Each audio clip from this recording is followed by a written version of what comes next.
E depois da divulgação das imagens do ex-ministro-chefe do GSI, Gonçalves Dias, dentro do Palácio do Planalto, em 8 de janeiro, deputados da base de apoio do governo passaram a defender a instalação da CPMI.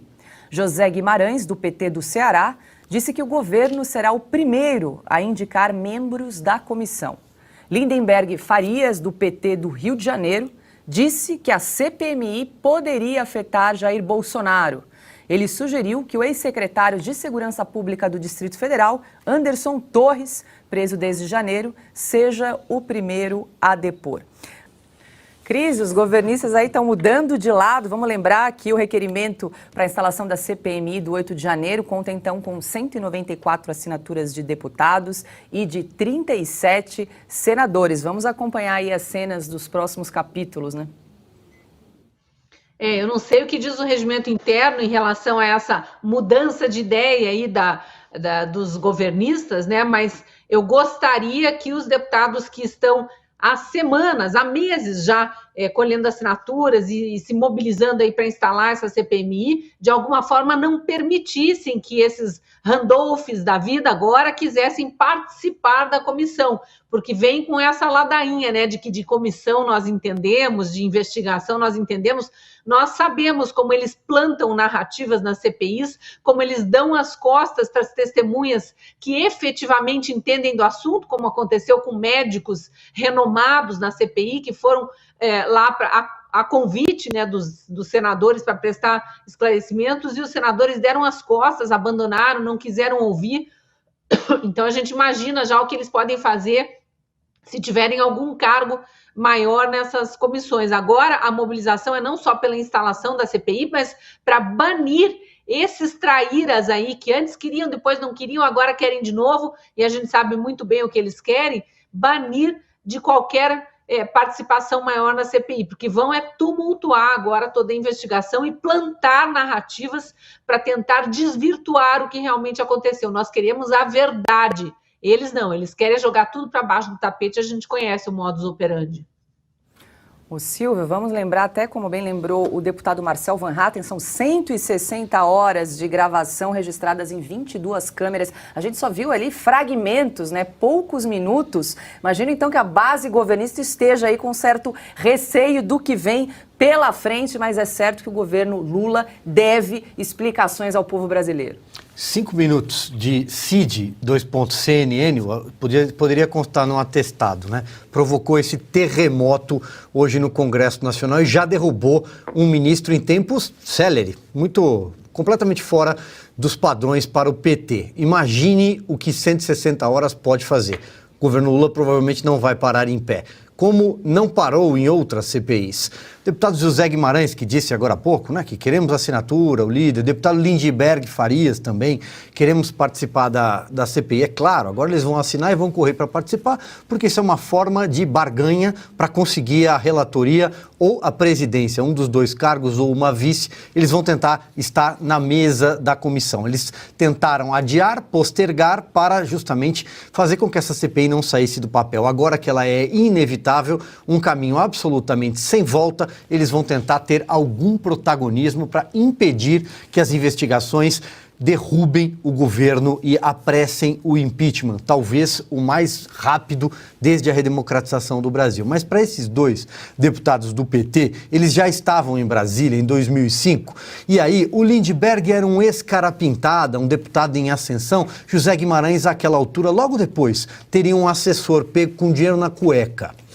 Eles vão se lembrar bem do dia 11 de agosto de 2005, era um final da manhã. Tinha um depoimento marcado na CPI dos Correios que o PT achava que controlava como ninguém, porque havia instalado Delcídio do Amaral, senador na presidência, e o deputado Osmar Serraglio, do MDB do Paraná, que era independente, vamos dizer assim, na relatoria. Pois bem, nessa CPI sob controle até então, iria depor uma senhora chamada Zilmar Fernandes, sócia do publicitário já morto, Duda Mendonça, o homem que levou Lula ao Palácio do Planalto, que construiu aquela belíssima campanha de 2002, comandada por José Dirceu nos bastidores. E a gente sabe como, porque naquela altura, já um carequinha chamado Marcos Valério, revelado numa entrevista do Roberto Jefferson para a Folha de São Paulo, no dia 5 de junho de 2005, político já assombrava Brasília. Naquele dia, naquele final da manhã de 11 de agosto, Duda Mendonça apareceu no Congresso Nacional. As oitivas eram tomadas no Senado, porque as comissões ali eram um pouco mais acolhedoras e porque embaixo da CPI funcionava o que a imprensa hoje, que milita a favor do lulismo, chamava de buraco do tatu. Eu me lembro, eu estava lá. Era onde ficavam os documentos da CPI. E o Duda Mendonça apareceu e deu um depoimento espontâneo no lugar da sócia, no qual ele disse que os 11 milhões que o PT devia a ele, daquela campanha maravilhosa, né, do Lula, Paz e Amor, foram pagos no exterior em Caixa 2. Naquele dia, os amigos do seu Zé Guimarães, seus Lindbergh Faria, que estão aí falando, correram para o plenário da Câmara dos Deputados e choraram copiosamente, porque descobriram que o PT, sim, praticava crimes, era um partido corrupto e àquela altura já havia a maior máquina de corrupção montada dentro da República Brasileira. Nós não sabíamos àquela altura que aquilo era a ponta de um iceberg, porque depois viria Petrolão, outros escândalos aumentativos com cifras talvez nunca calculadas e talvez nunca descobertas em sua totalidade, porque a Lava Jato desaconteceu no Brasil por força de tribunais superiores, que talvez agora também estejam, de alguma forma, orbitando um caso que precisa ser explicado, porque esse 8 de janeiro não acabou. Augusto Nunes, o dia termina então com a queda do primeiro-ministro do governo Lula, Gonçalves Dias está fora do governo e com cenas reveladoras que tornam inevitável a instalação da CPMI do 8 de janeiro. Olha, baseado na minha longa passagem por redações, aí, lidando com fatos, Paula, eu não tenho dúvida de quanto a estar testemunhando hoje um dia histórico. O Brasil tem vivido tempos muito estranhos, né?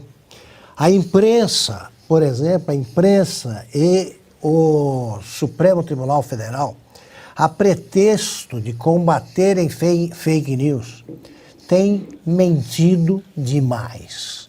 Estão contando mentiras e, baseados em premissas falsas, né, atormentam o Brasil com todo tipo de ilegalidade, todo tipo de medida autoritária, a imprensa sempre apoiando o que faz o Supremo Tribunal Federal e agora em parceria com o Executivo.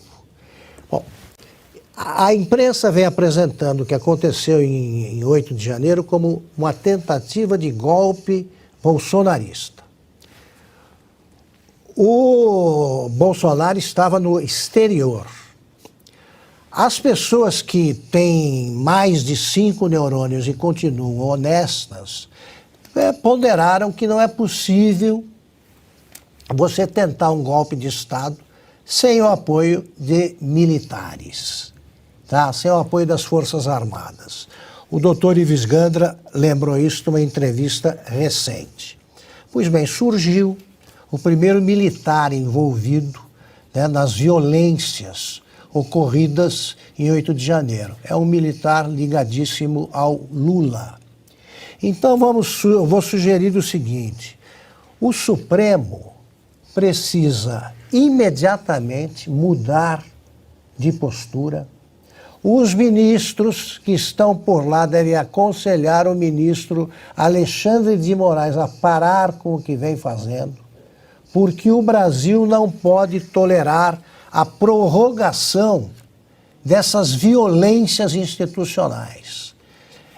Vai acabar o medo.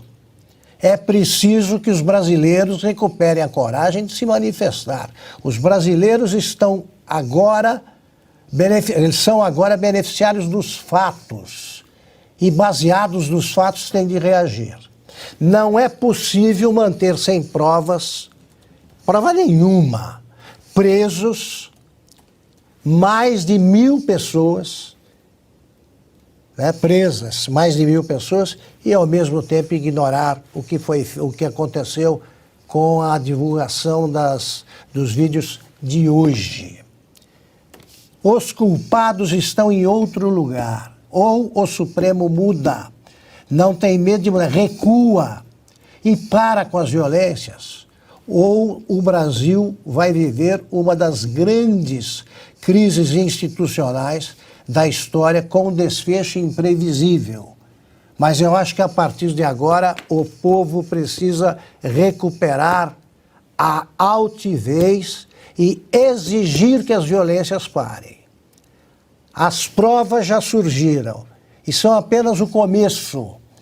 Então o bom senso recomenda aos que estão errados, aos que estão mentindo, crendo ou não na falsidade, que recuem e passem a agir de maneira democrática, porque o Brasil está cansado de ditaduras e está cansado da parceria autoritária existente no momento entre o executivo e o judiciário.